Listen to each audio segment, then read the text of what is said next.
सोचिए जरा, एक तरफ अमेरिका दुनिया का सबसे बड़ा बाजार है, वहीं दूसरी तरफ रशिया भारत का पुराना और भरोसेमंद साझेदार रहा है और सबसे सस्ता तेल सप्लायर भी रहा है भारत के लिए। भारत रशिया संबंध कोई नए तो नहीं है। दशकों से रक्षा, ऊर्जा और कूटनीति में जो है रशिया भारत के साथ हमेशा से खड़ा हुआ है। पर अब सवाल ये नहीं है कि भारत किसके साथ खड़ा है, सवाल ये है कि भारत इस पुराने भरोसे और नए प्रेशर के बीच में कितनी दूर तक संतुलन बना सकेगा। और आज की इस क्लास में हम समझेंगे अमेरिका भारत ट्रेड कैसे भारत रशिया तेल संबंधों को और भारत की रणनीतिक स्वायत्तता को एक बड़ी परीक्षा में डाल रहा है। नमस्कार दोस्तों, मेरा नाम शिल्पी है। देवघर आईएएस एकेडमी में आप सबका फिर से एक बार स्वागत करती हूँ आज के अपने इस लेक्चर में।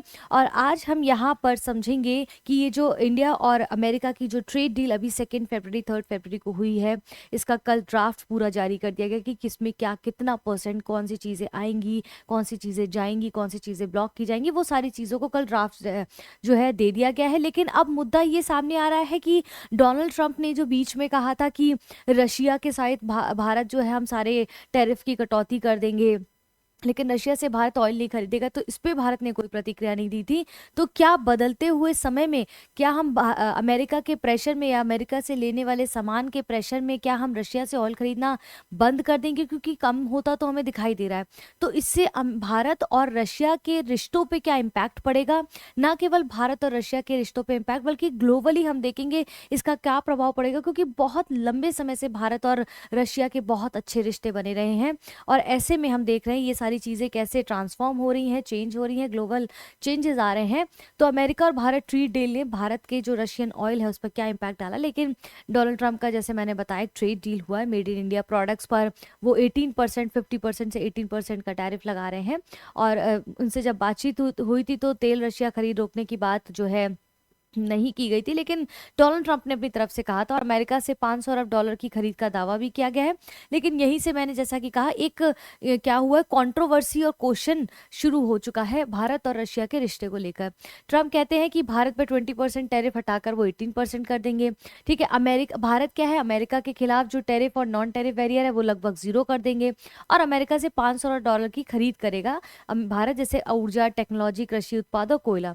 ठीक है, लेकिन अब ये सब आप सभी क्या है दावा है, क्योंकि आधिकारिक दस्तावेज अभी नहीं आए हैं, लेकिन थोड़े बहुत अभी अपलोड कर दिए जा चुके हैं। तो वो चीज़ें हैं। ठीक है, अब यहाँ पर इंपॉर्टेंट क्या है वो समझना है। ट्रंप ने कहा कि ये बयान दिया, उससे क्या पता चलता है कि भारत को रशिया से तेल कम या बंद करना पड़ सकता है, ये उस वक्त ही कहा था, लेकिन भारत ने उस पर कोई प्रतिक्रिया नहीं दी थी। क्या कर रहे हैं डोनाल्ड ट्रंप की रशिया के साथ तो अपना सॉफ्ट बिहेव दिखा रहे हैं, लेकिन हमसे प्रेशर डाल रहे हैं कि आप उनसे तेल पूरी तरीके से बंद कर दीजिए, हम टैरिफ हटा रहे हैं लेकिन तेल बंद कर दीजिए खरीदना, ताकि वो यूक्रेन को हेल्प ना कर, यूक्रेन में वो रशिया जो है ज़्यादा इन्वॉल्व ना हो पाए और में और ज़्यादा लंबे समय तक। अब क्या होगा, उसकी वजह से वेनेजुएला से तेल लेने की बात हो रही है और ये बात जो है भारत रशिया रिश्ते को और जटिल बनाती है या बना सकती है आने वाले समय पे। क्योंकि रशिया भारत के लिए इतना ज़रूरी क्यों है, पहले तो हमें ये समझ लेना है। यूक्रेन के युद्ध के बाद 2022 के बाद रशिया जो है भारत का सबसे बड़ा तेल सप्लायर बना। अब वहाँ से सस्ता तेल हम खरीदते तो हम पे प्रेशर भी कम पड़ता है बाकी मार्केट के कंपैरिजन में। आंकड़े ये बताते हैं कि जो आपका फाइनेंशियल ईयर 2020 है, केवल 3% तेल जो है रशिया से खरीदा गया। लेकिन जैसे ही आप 5 साल बाद देखेंगे 2025 में लगभग 35%, यानी कि यहाँ पर आप देखेंगे कि कितना ज़्यादा परसेंटेज तेल जो है रशिया से खरीदने का हमारा बढ़ गया 2025 में। लेकिन अगस्त में आप देखेंगे 2 मिलियन बैरल प्रतिदिन तक आयात वहां से किया गया। रूस भारत को सस्ता तेल देता रहा और हम इसका लाभ उठाते रहे और अच्छी फ्रेंडशिप रही है, राजनीतिक स्वायत्तता भारत ने हमेशा उसके साथ दिखाने की कोशिश की। रशिया ने भी हमेशा भारत के लिए स्टैंड लिया है, ना केवल ऑयल के केस में बल्कि इन अदर हैंड भी हम देख सकते हैं। तो how important is Russia for India हमने समझा। वेयर्स द मेन प्रॉब्लम कहाँ पर है, जो कि स्टेटमेंट डोनाल्ड ट्रंप ने दिया है।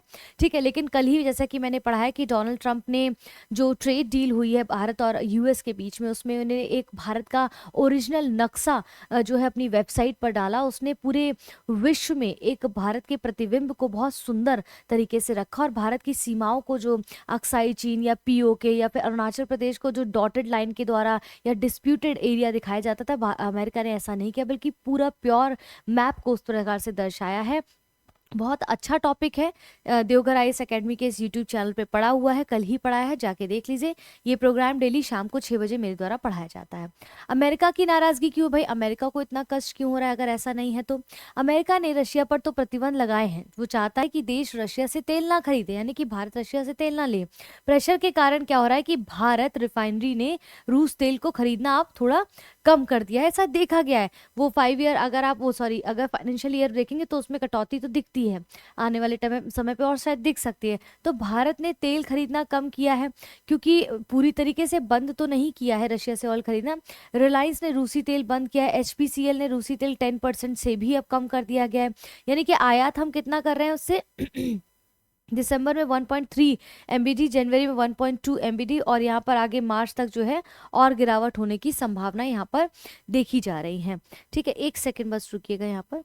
तो यहाँ पर कहने का मतलब ये है कि इस प्रकार की चीज़ें जो हमारे सामने निकल कर आ रही है वो कहीं ना कहीं देखेंगे कि यहाँ पर प्रतिदिन कितने जो मिलियन बैरल जो इनका ऑयल है यहाँ पर कटौती हमें दिखाई दे रही है। ठीक है, बैरल तेल की। ठीक है, आई होप क्लियर दिख रहा हो, मुझे लग रहा है ब्लर हो रहा है वीडियो। एक सेकेंड बस, मुझे लगता है एक बार चेक कर लेती हूँ ब्लर तो नहीं है। हाँ, ठीक है। तो ये सारी चीज़ें यहाँ पर जो है दिसंबर में 1.3 इन्होंने मिलियन बैरल जो ऑयल खरीदा है, जनवरी में 1.2 हो गया, आगे चलकर मार्च तक और भी गिरावट दिखाने की संभावना है। तो ये कहीं ना कहीं भले ही भारत ये कह रहा है कि हम ऑयल खरीदना नहीं बंद करेंगे, लेकिन आप देख रहे हैं धीरे धीरे कटौती होती दिख रही है। अब सवाल ये आता है कि जब रशिया से वो इस तरह की कटौती करेगा या समाप्ति करेगा ऑयल में, तो रशिया और भारत के जो इतने पुराने रिश्ते उस पर क्या प्रभाव पड़ेगा, और भारत किस पर निर्भरता दिखाएगा इस ऑयल के लिए, है ना? क्योंकि रशिया से नहीं खरीदेगा तो वो किससे खरीदेगा, हमें देखना होगा। तो रशिया से तेल कम होने का नुकसान क्या होगा कि अगर हम रशिया से धीरे धीरे ऑयल ऐसा कम होता जाएगा तो इंटरनेशनल जो उसकी वैल्यू है उससे 5 से 10 जो है डॉलर सस्ता कीमत से जो रशिया तेल है, हम जो खरीदते हैं रशिया से तेल इंटरनेशनल अगर आप देखेंगे और देशों में, तो उससे 5 से 10 डॉलर हमें सस्ता पड़ता है।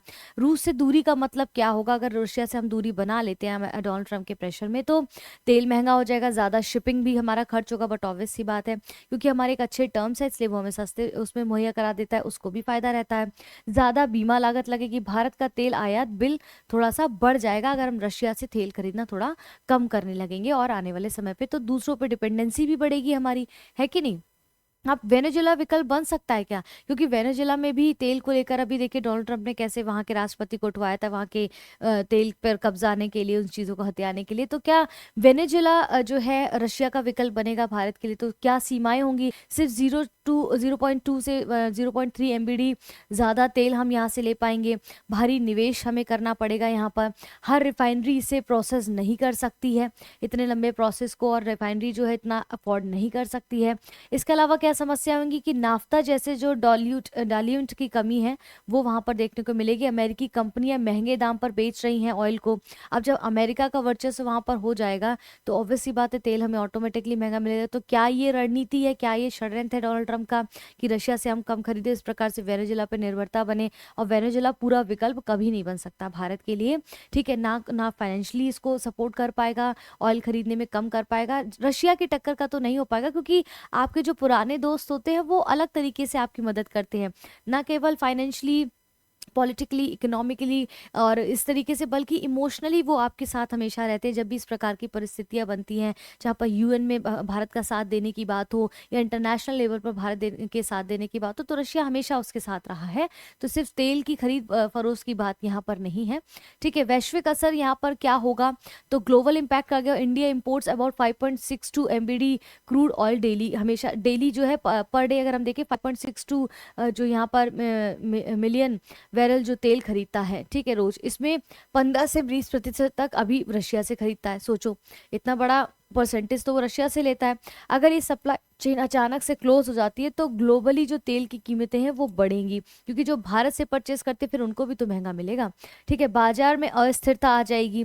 भारत का रशिया तेल छोड़ना दुनिया को हिला सकता है आने वाले समय पर, अगर भारत ने पूरी तरीके से बंद कर दिया, और बहुत बड़ा नेगेटिव इम्पैक्ट भी भारत और रशिया के रिलेशन पर दिखाई दे सकता है। भारत रशिया से पूरी तरह दूरी क्यों नहीं बना सकता है? इसके कई सारे कारण है कि अभी तक ऐसा क्यों नहीं किया भाई। जिस प्रकार से प्रेशर है तो कम कर रहा है लेकिन खत्म नहीं कर रहा, क्यों? क्योंकि सस्ता तेल है, लंबा रणनीतिक हमारा रिश्ता है उनके साथ, रक्षा और कूटनीतिक सहयोग अच्छा है, इसलिए पूरी तरीके से तेल रोकना बहुत ज़्यादा रिलायबल नहीं होगा, व्यवहारिक नहीं दिखेगा। रूस नाराज़ होगा अगर ऐसा करेंगे, बट ऑब्वियसली इसमें हाँ ना का तो सवाल ही नहीं पैदा होता। जो ऊर्जा विशेषज्ञ है नरेंद्र तनेजा, उन्होंने कहा है कि भारत ने अभी ऑफिशियली तरीके से रूस से तेल खरीदना बंद नहीं किया है, लेकिन रशिया तेल पर छूट जो है पहले $15 पर बैरल थी, लेकिन अब लगभग खत्म कर दी गई है। यानी कि जो टैरिफ हम लगा के उसको सस्ता देते थे, सस्ता मिलता था और यहाँ पर सस्ता बेचते थे, लेकिन अब उसमें $15 पर बैरल उसने कर दिया है। भारत का झुकाव जो है बदलना यहाँ पर तार्किक भी है। वो इसलिए भी बदल रहा है कि अमेरिका के अगर प्रेशर में या अमेरिका से बात नहीं मानता है, क्योंकि अमेरिका भी हमें चाहिए भाई, ऐसा नहीं कि सिर्फ रशिया ही चाहिए, हमें सब जगह रिलायबल रहना पड़ेगा, सब जगह पर डिपेंडेंसी है एक देश की दूसरे देश के साथ, चाहे हम कितना भी निकाल लें। तो अमेरिका इसलिए ज़रूरी क्योंकि भारत को उससे पूंजी चाहिए, भारत को उससे टेक्नोलॉजी चाहिए, उसको मार्केट चाहिए। अभी जो ट्रेड डील हुआ है भाई, भारत भी तो अपने मार्केट ओपन कर रहा है उसके लिए, तो वो भी अपने मार्केट्स ओपन कर रहा है, तो हमें भी तो खुद को एक्सटेंड करने का मौका मिल रहा है। तो बैलेंसिंग अगर की जाए तो रशिया और चीन से नहीं बल्कि अमेरिका से मिलते हैं ये सारी चीज़ें, तो बैलेंस करके अगर भारत चलेगा तो शायद मध्यम मार्ग से, क्योंकि अभी जो एप्स्टीन फाइल वाला मुद्दा, जो जेफरी एप्स्टीन का फाइल वाला मुद्दा चल रहा है, उसमें डोनाल्ड ट्रंप का केस भी बहुत ज़्यादा सामने निकल कर आया, उनका चर्चा हुई। अब वो किस प्रकार से उसमें इन्वॉल्व थे ये अभी नहीं क्लियर हो पाया है, तो वो भी हम समझेंगे धीरे से, चैनल पर उस पर भी समझेंगे, थोड़ा और केस में थोड़ी चीज़ें सुलझने लगे। और हो सकता है कि इस कारणवश भी वहाँ की जनता जो डोनाल्ड ट्रंप के खिलाफ जा रही है, रोडों पर जो है आप देख रहे हैं कि मार्च निकाल रहे हैं, तो क्या पता उसका प्रभाव उनके इलेक्शंस में पड़े, तो शायद वहां से चीजें बदलना शुरू हो जाए, है ना। तो अमेरिका भारत का सबसे बड़ा निर्यातक बाजार तो है, लेकिन व्यवहारिक रूप से देखें तो रशिया के साथ हमारे अच्छे टर्म्स हैं। Why is the US more important in India, तो हमने देखा capital, because of capital, technology, market access, so these are not available from Russia और चाइना से, तो हमें ये नहीं मिल सकता, available from only the United State, that's why US is very important for us. ठीक है, अब भविष्य का खतरा क्या है, रक्षा की साझेदारी क्या होगी, अगर तेल के बाद क्या होगा कि तेल जो है ट्रंप रक्षा पर प्रेशर डालते हैं, तो S-400 का खतरा उनसे खरीदने को लेकर रशिया से हो सकता है, ब्रह्मोस हो सकता है, न्यूक्लियर सबमरीन सहयोग खतरे में पड़ सकता है। अगर तेल की बात आती है तो रक्षा से संबंधित जो सहयोग हमें रशिया से मिलता है उसमें प्रेशर जो है, जो अगर डालेंगे ट्रंप, तो ये सारी दिक्कतें हमारे सामने निकल कर आएंगी। इसके बाद बहुत बड़ी रणनीतिक चुनौती भी आएगी, क्योंकि रशिया का चीन पर बढ़ता झुकाव, रशिया जिस प्रकार से चीन पर निर्भर होता जा रहा है, चीन की चीज़ों के साथ उसका अलाइनमेंट होता जा रहा है, अगर हमारा दुश्मन और हमारा दोस्त अगर एक साथ हो गए तो भविष्य में हमारे लिए दिक्कत पैदा हो सकती है, क्योंकि आने वाले 2040 के करीब माना जा रहा है कि चाइना बहुत अच्छे से उभर कर आएगा, और शायद में भी हो सकता है कि अमेरिका को ही पीछे पछाड़ दे। तो चाइना और पाकिस्तान जो गठजोड़ है वो भी खतरनाक है। अगर रशिया भी उस ओर आ गया तो भारत की सुरक्षा चुनौती में बढ़ जाएगी। सोचिए, जब आपका दोस्त दुश्मन बनता है ना, उससे खतरनाक कुछ नहीं होता, क्योंकि वो सब कुछ आपके बारे में जानता है। निष्कर्ष क्या निकलेगा कि भारत ना तो रशिया को छोड़ सकता है, ना ही अमेरिका से टकरा सकता है, और रणनीतिक स्वायत्तता दी जाए तो फ्लेक्सिबिलिटी है, फ्लेक्सिबिलिटी रखनी होगी, रिजिडिटी नहीं रखनी होगी कि नहीं हम ये नहीं करेंगे, हम वो नहीं करेंगे, हमें काफ़ी फ्लेक्सिबल रहना पड़ेगा। ठीक है, बैलेंसिंग इंटरेस्ट दिखाना पड़ेगा rather than America and Russia, ताकि चीज़ें बैलेंस होकर सामने आए, ना कि गुस्से में या ईगो में कोई डिसीजन ना लिया जाए। तो आई होप ये चीज़ें आपको यहाँ पर समझ आई होंगी, क्योंकि ट्रेड डील के बारे में तो बहुत बात हो रही है। भारत और यूएस का ट्रेड डील जितना इंपॉर्टेंट है, उससे ज़्यादा इंपॉर्टेंट उसमें है कि अमेरिका ने जो भारत का नक्शा पास किया है, वेरी वेरी इंपॉर्टेंट, उसके मायने बहुत इंपॉर्टेंट है, ग्लोबल इम्पैक्ट भारत का बहुत अच्छा रहेगा। तीसरा क्या है कि वहीं उसके साथ पैरेलली जो अमेरिका ने प्रेशर बनाया है भारत पर ऑयल ना खरीदने को लेकर, तो उससे रशिया और भारत के टर्म्स को में दिक्कत आ सकती है, क्योंकि देख रहे हैं कि समय के साथ साथ उसमें तेल खरीदने की गिरावट दिखाई दे रही है निरंतर। तो ये सारी चीज़ों के साथ कनेक्ट रहने के लिए देवघर आईएएस एकेडमी के इस यूट्यूब चैनल को सब्सक्राइब करना न भूलें, बेल आइकन दबा दीजिएगा ताकि टाइमली नोटिफिकेशन मिले। एक और सुविधा बता देती हूँ कि मंडे टू सैटरडे मैं आपको 6 बजे यहाँ पर अवेलेबल रहती हूँ। इसके साथ और कई सारे प्रोग्राम्स चल रहे हैं, चाहे वो साइंस हो, चाहे वो ज्योग्राफी हो, या फिर आपका और भी विषय जो यूपीएससी स्टेट पीसीएस के लिए जरूरी है उनको लगाया जा रहा है। रोजाना हमारे साथ बने रहे, कई कई ऑफर्स हमारे द्वारा लाए जा रहे हैं, अभी भी चल रहे हैं। कॉन्टैक्ट डिटेल्स हमारी स्क्रीन पर आती रहती है, आप उन पर कॉन्टैक्ट कर सकते हैं। और देवघर आईएएस एकेडमी के इस यूट्यूब चैनल पर बने रहने के लिए आपका शुक्रिया। वीडियो पसंद आए तो वीडियो को लाइक जरूर करें। फिलहाल के लिए अपनी वाणी को विराम देती हूँ, कल मिलते एक और नए टॉपिक के साथ, तब तक के लिए धन्यवाद।